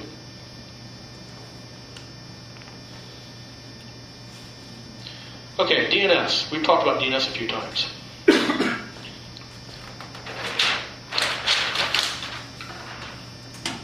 And I don't really have DNS running here, but we have it. DNS, domain, name, server. We've been dealing with numbers all night long. 192.168.1.1, 10.5.20.4. I'm going ad nauseum here, right? 24.217.4.0. People hate numbers. They like names. Yahoo.com, Charter.net, Chuck's T3 laptop, right? So if you ever notice when you go to a web browser, you don't type in a number. I did tonight, 192.168.1.1. But you don't do that. You type in Yahoo or Google. Well, the internet works by those numbers. So how do we get from that name to a number? We use something called DNS, domain name server. And there's this big database in the sky. It's actually a hierarchical collection of computers across the world called DNS servers. And they maintain a mapping of computer names to computer numbers. And when you type a name in place of an IP address, your computer asks the DNS server that it knows about who's the IP address for this name. Okay? Right now, I don't have a DNS server on my network, so I can't do that. But if you plug into Charter tonight, you do DHCP, you'll get a DNS server, 24.217.4.3, I think, or is it 3.4. And usually there's 2, just in case everyone fails. And every time you type in a name, and you want to know, your computer has to find the IP address, it asks that server, what's the name? A lot of times when people say, gee, my internet connection sucks and I'm not getting good performance, but everything seems to be up and working, it's because the DNS servers are dead. Charters. Type local host on your machine. It's not really a DNS server, but it's similar. It'll show you the same. Well, I can do ARP dash. Just DNS lookup. Yep. On a Windows 2000 machine, you can do NS lookup, right? And that's name server lookup. You do NS lookup space in the name or NS lookup space in the IP address, and it gives you the name or the IP address of the machine. So I can do NS lookup www.yahoo.com, and it will return to me the IP address for Yahoo, the actual number. Now, they do some interesting things with DNS. One nice thing with DNS, Yahoo has a DNS entry. I don't forget what it is, 24.19.5. whatever, right? Everyone refers to them by the name. The Yahoo building burns down. They set a new location with a new IP address. They just change the IP address in the DNS servers across the country, and it propagates out. And you type in yahoo.com, you still go to the same different IP address, but you think it's the same place.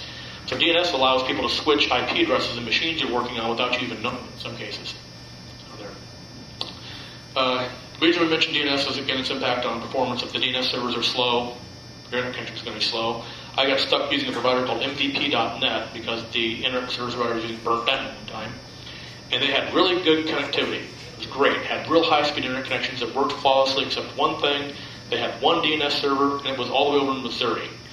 And your connection would just tank. You couldn't get anywhere on the internet because every time you typed in a name, the DNS server took so long to come back that it gave up. But if you knew the IP address, you had a great time. Neat thing with DNS, I would like my computer to have a name that the people know on the internet. I don't want to give them my IP number because that changes. Your IP address on Charter can change every 4 hours. It can change every time you unplug and plug in your cable modem. Right? If I give you my IP address today, it may not be the same one tomorrow. And I'm going to run a web server, that's kind of a problem. Not that I would do that because that would violate Charter Cable's acceptable use policy. There's a company out there called Dynamic DNS, they're called TZO. There's a bunch of other companies that do the same thing. What they do is they give you a little piece of software that you run on your computer, right? Back in your computer, sitting here behind your firewall if you want, on here. And it sends a little message to their computer and says, my name is this, Chuck Hill's PC, right? And I'm at this IP address. Now in reality, they listen to this IP address off the source IP packet, so they don't get your private address by mistake. And they shove into the DNS servers out there, chuckhillslaptop.tzio.com or .dynamicdns.org, whatever their domain name is, their subdomain. Something about domains we should talk about. If you've ever seen a domain name, they work hierarchically backwards. Let's see, you have something like yahoo.com. That belongs to the .com domain. So Yahoo went to the people that own .com, they bought a name called Yahoo, right?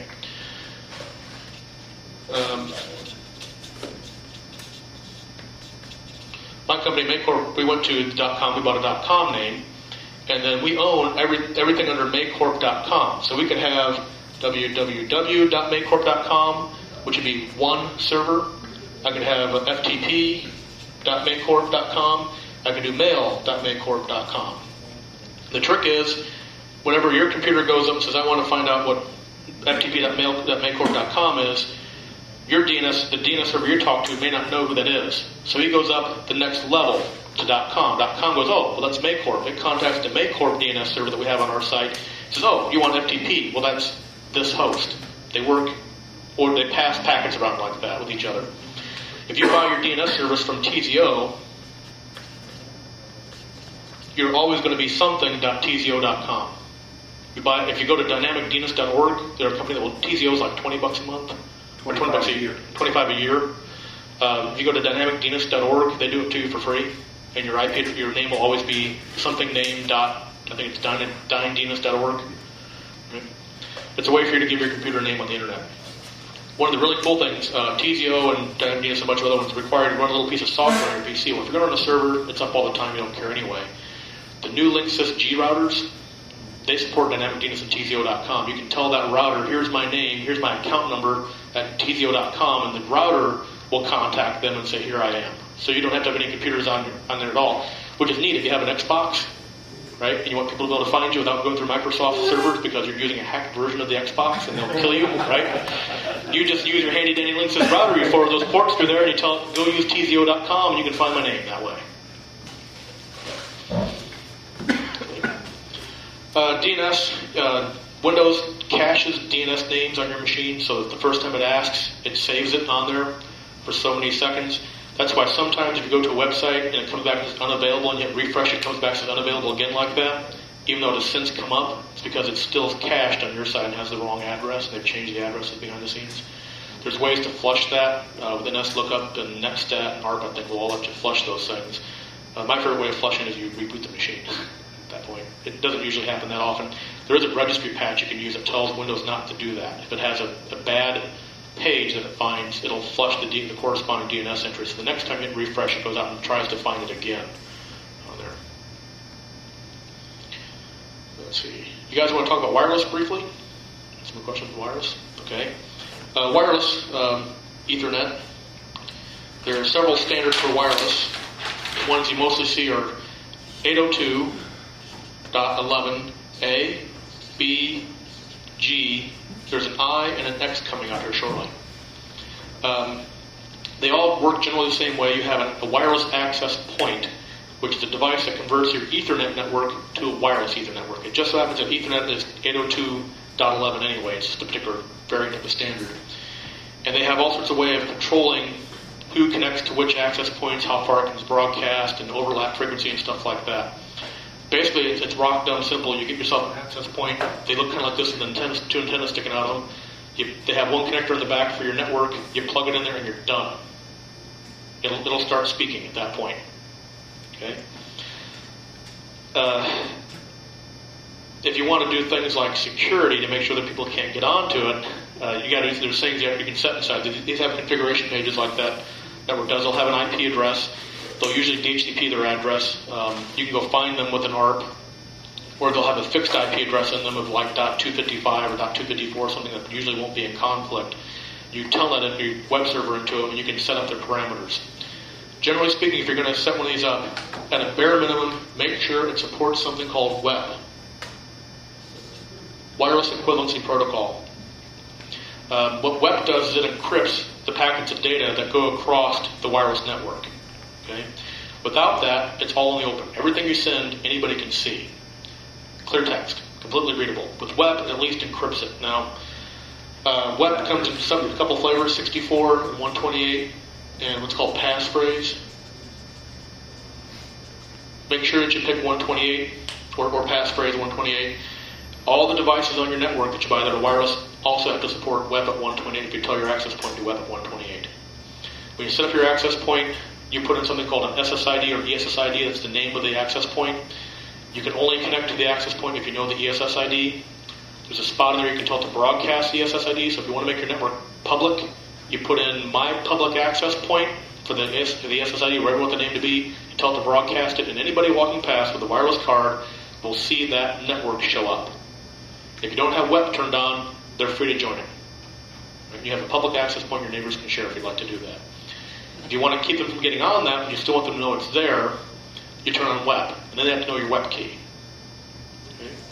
If you don't want them to know it's there, you turn off the broadcast ESSID so that it's just not sending it out, then you have to know the name to get on it.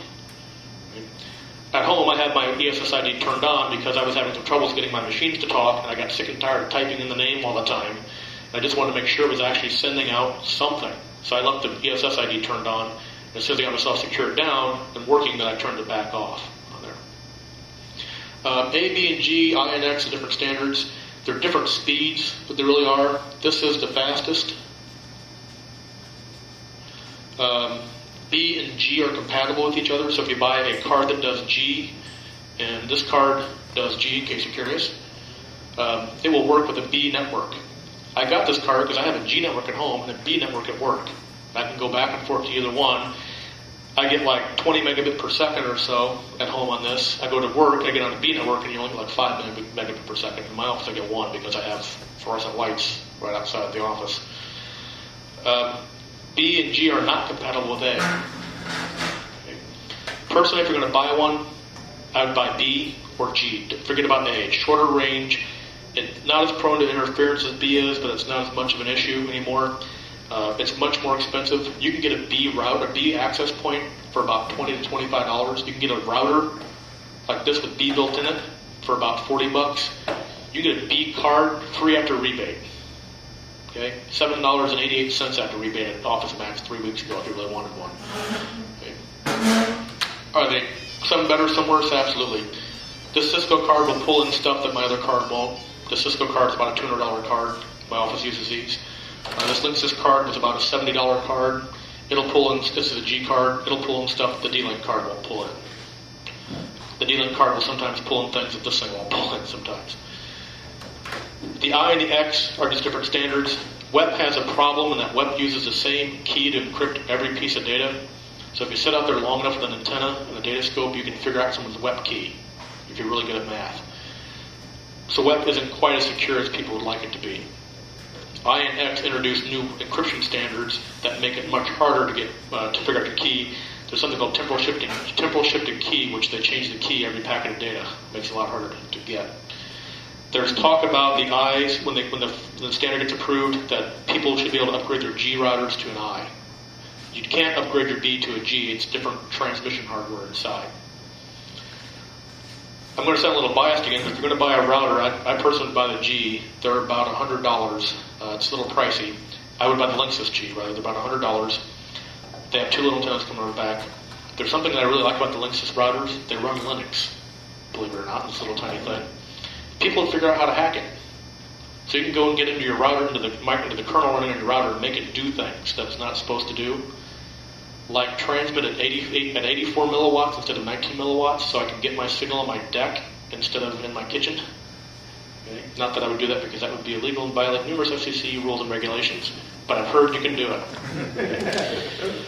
You can set up a little telnet server in this thing. You can actually do little local file storage. You can hide files in a router, strangely enough, if you wanted to. I mean, you can do all sorts of bizarre things with these.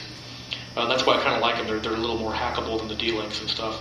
I haven't heard of a way to boost the output signal of the D-Link. Quite frankly, boosting the output signal, yeah, if you double your output signal, you don't get double the range, right? You get about 1/8 the range, increase in range. If you want longer range on this, the best thing you can do is get it up higher. The higher the antenna is, the further it reaches, right? So if you got this in your basement and you can't reach it outside, Yeah, put it in the attic. Okay, you'll get further.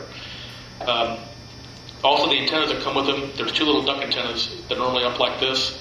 You'd be surprised if you put one like this, you get an entirely different pattern. When they're both up like this, you get a very round antenna pattern. All your energy goes out in equal distance. Well, my house, my computer room's all the way at one end of my house. My deck is all the way at the other end of the house, right? I'm not going to go into my neighbor's deck, which is closest to my computer room, and pick up my wireless network. In fact, I don't want it to go there. So I took one antenna, left it up, took the other antenna and pointed it this way, and that actually extended my range on my deck, cut my range over to my neighbors. I don't care. I don't want them getting on anyway.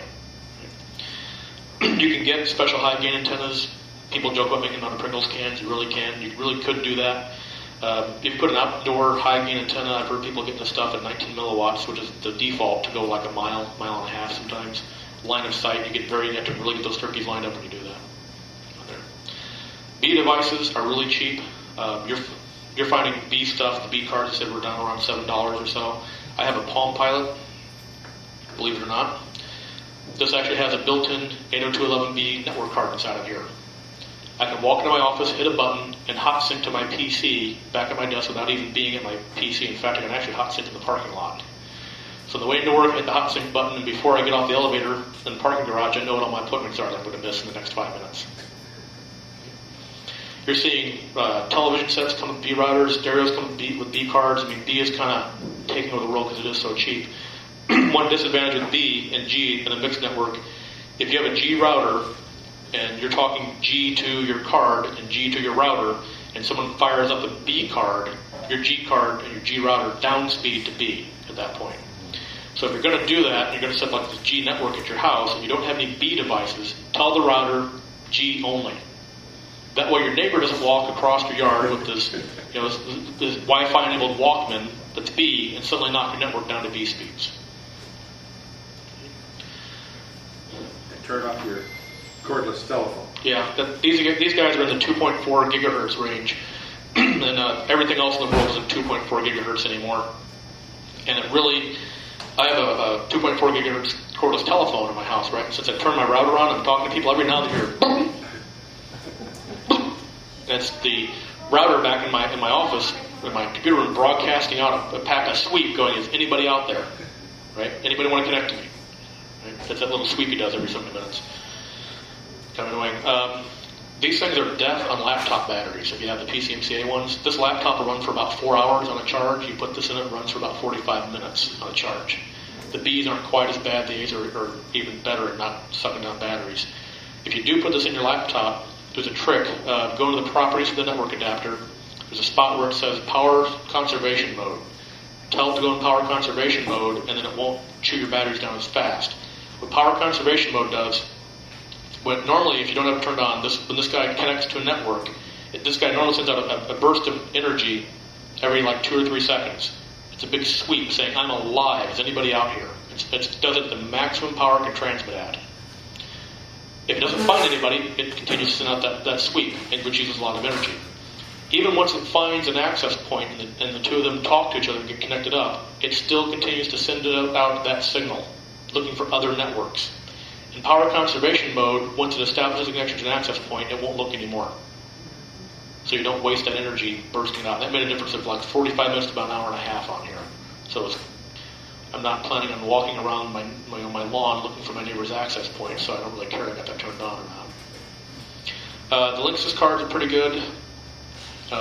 This one's been pretty reliable. I did have some trouble getting it to reach out on my deck, and it was very frustrating. I was listening to streaming audio, and I'd listen to streaming audio and go, hey, this is great. I can listen to music on my deck and everything, and it would work great, and then all of a sudden it would die. I wouldn't even touch it. It would die. What was happening was, as I walked through the house, getting onto the deck, listening to the streaming audio, it was associated with the access point, so life was good. And Real Player downloaded a couple meg of data. I get on the deck, put it down on the picnic table, it loses connectivity. Now, it doesn't tell me that because it still sees the access point. It just doesn't see it well enough to get data through it. But it continues to play because Real Media Player downloaded all that data. So I was sitting there for 5 minutes, I'm thinking, hey, life is good, and all of a sudden it craps out. I didn't change, it didn't move, what the heck's going on here? It took me the better part of 3 hours to figure out that Real Media was buffering things. I run a little program called NetPersat that shows you how much data is coming through your network. And I realized that, hey, when I moved it over here, it wasn't getting data anymore. But it's still playing. Well, yeah, it's buffered, right? And I started walking around the deck, and I noticed every time I got to about 50% signal strength, which according to its little signal meter is still good, it would stop receiving data.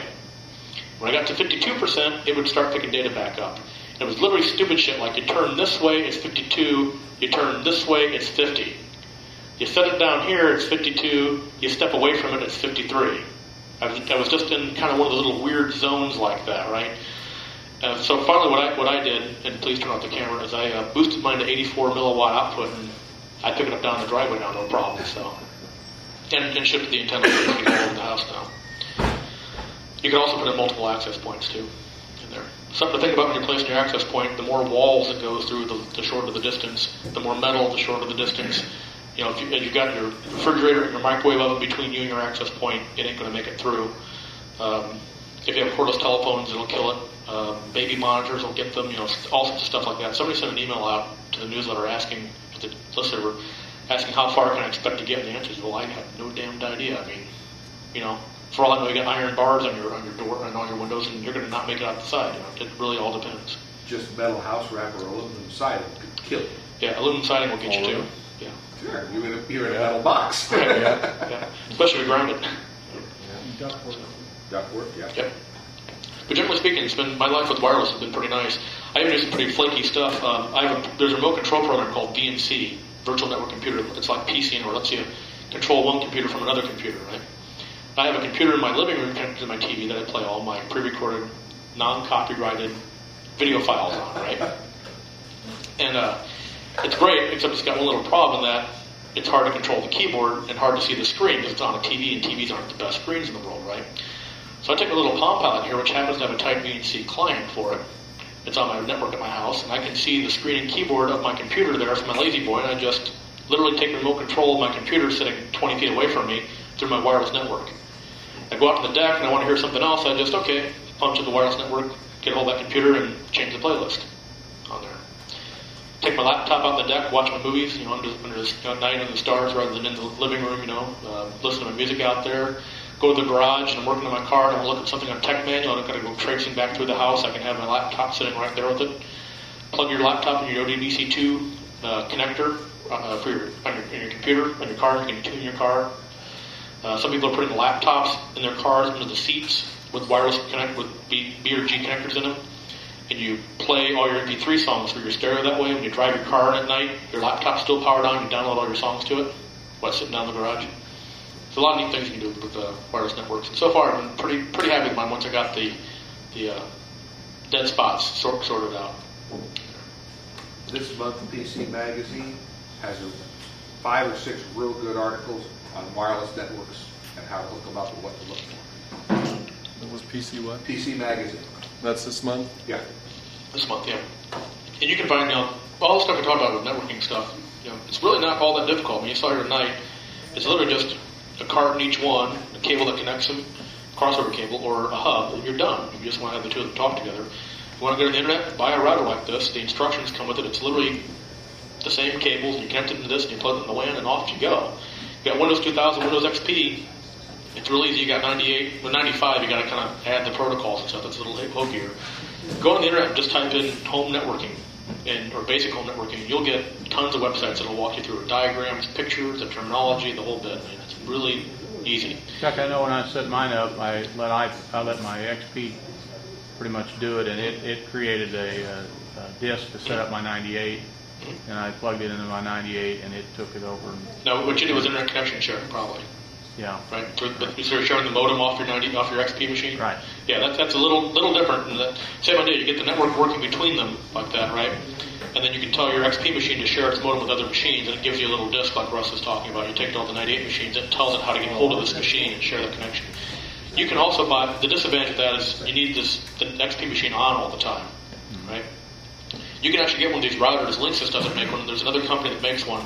I forget their name, but it actually has a PCMCIA card on the side. You put a modem in there, and it will dial up your ISP and provide Ethernet or internet connectivity to all your machines through the router as well.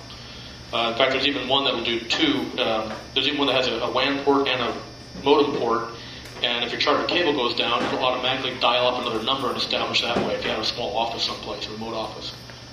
I don't know the prices. The one that just has the modem in it, I think was like $100 or $110, something like that. Internet connection sharing is a lot cheaper. But, so that's kind of the networking demo. You guys have any questions? What about mixing and matching various brands? Not really. Now, in the wired world, no, really no real issues. I've never had one Ethernet card refuse to talk to another Ethernet card. I have seen some stuff where a 100 megabit Ethernet card won't like to talk to a 100 megabit Ethernet switch sometimes, and they'll go down to 10 megabit. I've seen that a few times, usually over long distances. Short distances like this, I've never seen that happen. In the wireless world, there are some issues. It's gotten better. This G standard wasn't ratified until recently, and a lot of people are trying to get G out there because it's a lot faster. So a lot of people released G stuff before the final version was ratified, and they're not all interoperable. You go to the website, get the latest firmware, and they interoperate, no problem. D-Link has started doing something that's kind of neat and kind of bad. They have what they call X2 or doubling. They basically get twice as much out of a G connection as everybody else if you use a D-Link card and a D-Link wireless access point.